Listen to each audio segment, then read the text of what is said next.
पानीपत की तीसरी जंग जनवरी 14, 1761 में मराठास और अफगानिस्तान के राजा अहमद शाह अब्दाली और उसके दो भारतीय सहयोगी रोहिल्ला अफगान्स और अवध के नवाब शुजा-उद-दौला के बीच हुई। ये जंग 18वीं सेंचुरी की सबसे खौफनाक जंग थी, क्योंकि एक ही दिन में इसमें हजारों की तादाद में सिपाही मारे गए। मराठास ने बहादुरी से ये लड़ाई लड़ी, लेकिन अहमद शाह के सामने उनको हारना पड़ा।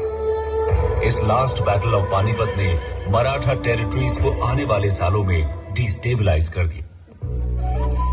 दादी माँ, मुझे नींद नहीं आ रही, मुझे कोई कहानी सुनाओ ना। बेटा, कौन सी कहानी सुनोगी? अच्छा चलो, मैं तुम्हें एक सुपर हीरो की कहानी सुनाती हूँ, जिसका नाम था सदाशिव राव। सदाशिव राव? वो कौन थे दादी? बेटा, जैसे तुम्हारे लिए सुपरमैन तुम्हारा सुपर हीरो है ना, वैसे ही सदाशिव उस समय का सुपर हीरो था। सभी लोग उसे प्यार से भाऊ बुलाते थे, और वो भी अपने पिता की तरह बचपन से ही अपने देश की रक्षा करने के लिए रणभूमि में जाना चाहता था।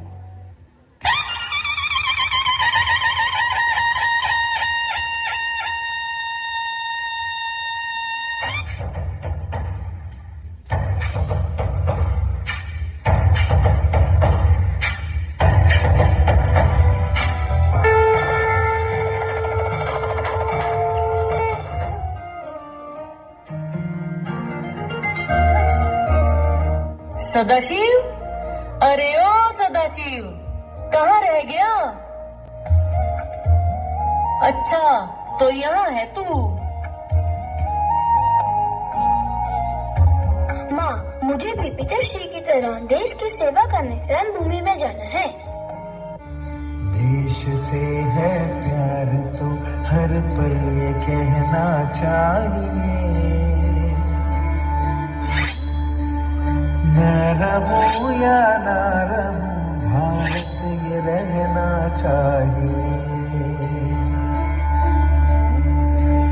सिलसिला ये बात मेरे यूं ही चलना चाहिए, मैं रहूं या ना रहूं, भारत ये रहना चाहिए। मना सज्जना हित माझे करावे, रघुनायका दृढ चित्ती धरावे।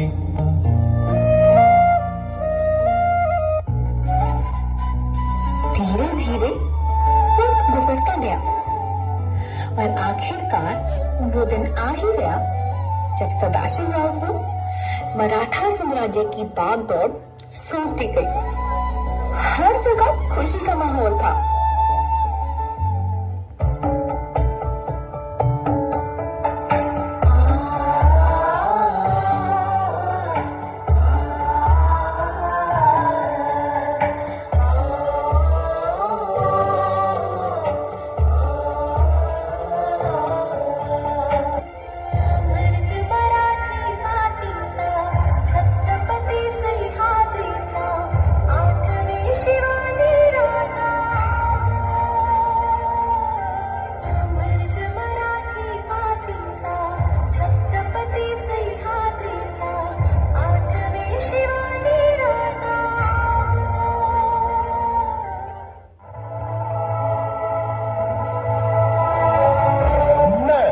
सदाशिव राव पेशवा आज क्या लेता हूँ कि जब मेरे शरीर है, तब तक मैं पूरी निष्ठा से मराठा साम्राज्य सेवा करूंगा।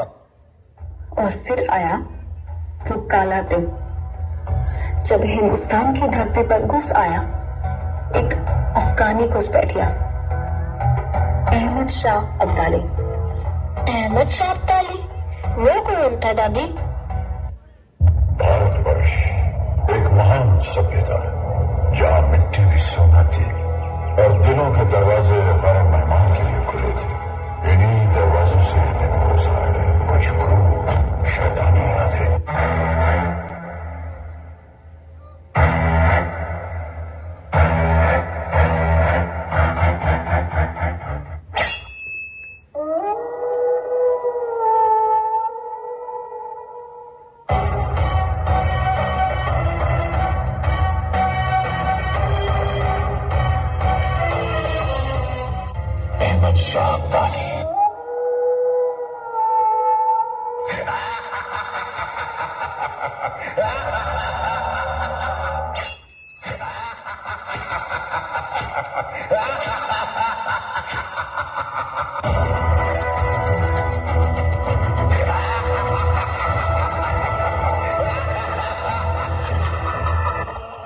इंशाअल्लाह अगर खुदा हुसैन ने चाहा तो मुहर्रम अपनी उसी शान शौकत से होगा।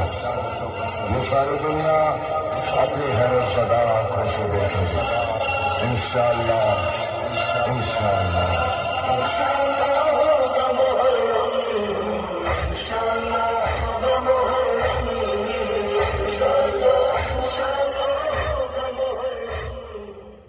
अहमद शाह अब्दाली लूटना चाहता था दिल्ली को, बर्बाद कर देना चाहता था हिंदुस्तान को।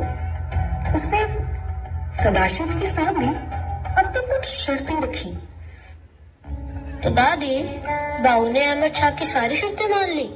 नहीं बेटा, एक वीर योद्धा के लिए अपने देश भूमि की रक्षा अपने प्राणों की रक्षा से कहीं ऊपर होती है। और ऐलान हो गया पानीपत की तीसरी लड़ाई का।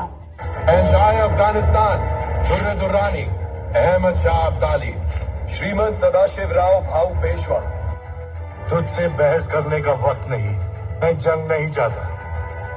अगर तू भी नहीं चाहता तो मेरी शर्त माननी होगी। मैं अमनो अमान के साथ कंधार लौट जाऊंगा अगर तुम मराठा नर्मदा के दक्षिण में रहो और दिल्ली मेरे हवाले कर दो। नहीं, आप अटक के उत्तर में ही रहेंगे और दोबारा हिंदुस्तान में कदम नहीं रखेंगे। मुझे केवल यही शर्त स्वीकार है। तू छोटी सी जमीन के टुकड़े के लिए अपनी जान देने जा रहा है। मैं इस धरती की मिट्टी के एक कण के लिए भी मरने को तैयार हूं।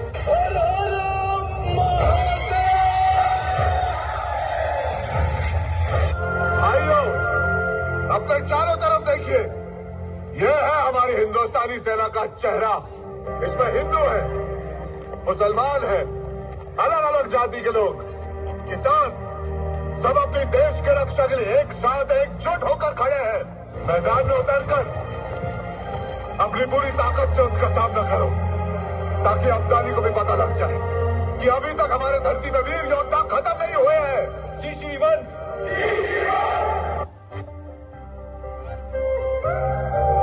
अगर मुझे कुछ हो जाए तो मुझसे वादा करो, तुम सदी नहीं जाओगे। तिनका था हमने सवारा,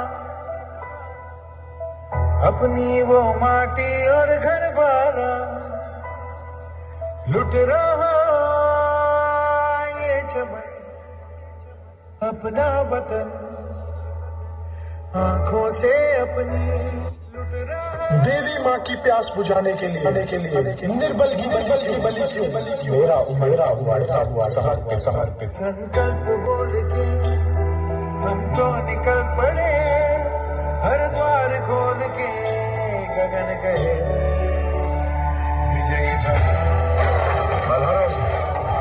अगर हम होनी हो जाए तो सारी स्त्रियों को सुरक्षित स्थान पर पहुंचाना आपकी जिम्मेदारी। हम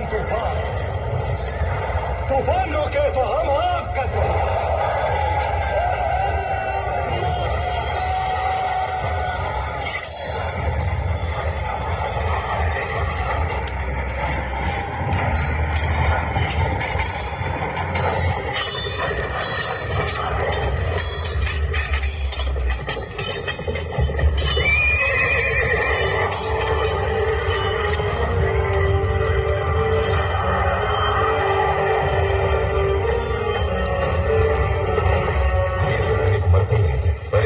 सैनिक के लिए मरने को तैयार राजा मैंने पहली बार देखा।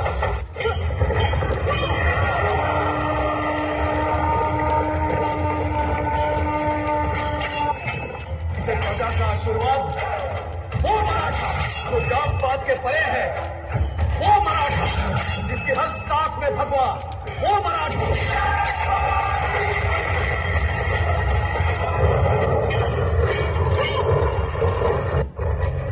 हमारे पास समय बहुत कम है, ये जगह सुरक्षित नहीं है।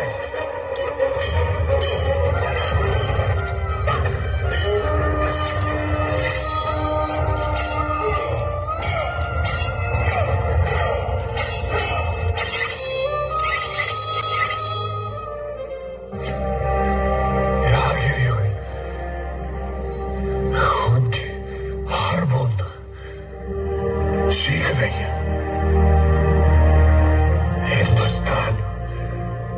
कभी दोबारा नहीं होगा। सदाशिव, अरे ओ सदाशिव,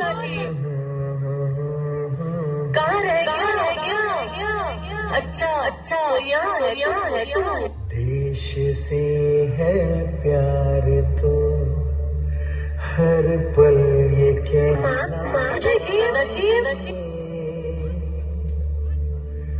मैं रहूं या ना रहूं, भारत ये रहना चाहिए। इस लड़ाई में सदाशिव वीर गति को प्राप्त हुए, लेकिन उस क्रूर जुल्मी राजा ने मराठा लोगों पर अपना अत्याचार करना शुरू कर दिया। आंखें नोच दी, सिर कटवा दिए और यहाँ तक कि औरतों को बंदी भी बना लिया। पुठिया सिद्धिया लीका पाके मेरा लेख बनाया। अगर मुझे कुछ हो जाए सती नहीं जाओगी। तेरा लिखिया समझण बैठी एक अख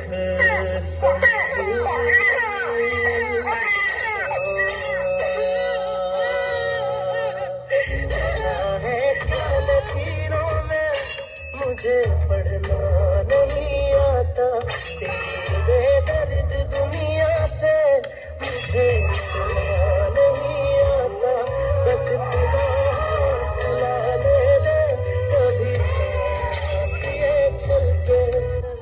बंदी बना लो इन औरतों को, अब से ये मुगल हरम का हिस्सा बनेगा।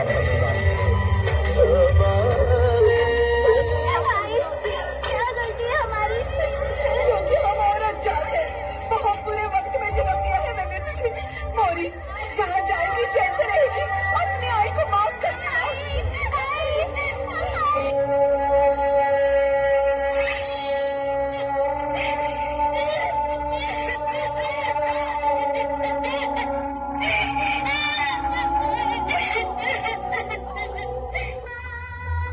इन दरिंदों के हाथ आने से अच्छा है मैं समर्पित कर दूं अपने आप को अपने देश की मिट्टी में।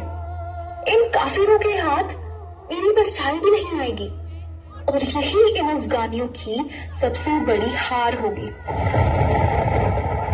शत्रु से कह दो जरा सीमा में रहना सीख ले, भारत की इस शक्ति को बढ़कर दिखाना चाहिए। मैं रहूं या ना रहूं, भारत ही रहना चाहिए।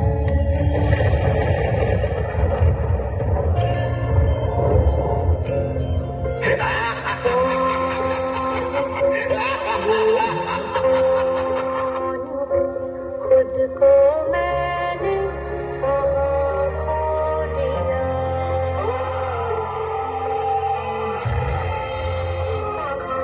रहबर तुझको। माँ मुझे छोड़कर मत जाओ, मैं आपके बिना नहीं रह पाऊंगा।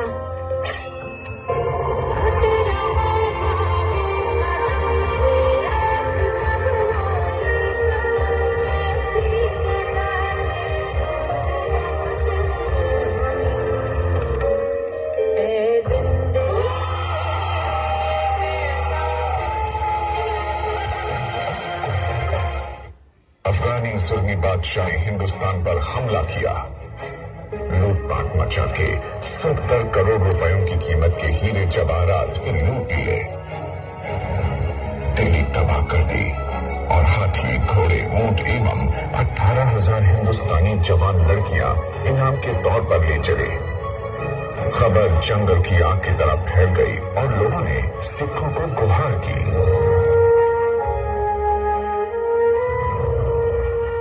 सच कह रहे हो हम। चूल्हे तो पकती रोटी सच है, मिट्टी चुगती फसल सच है, गुरु की बाणी सच है, सतगुरु प्यारे सच्चे दी बाह फड़दे हुंदे। बच्चियां नेड़े आउण न दिंदे जी,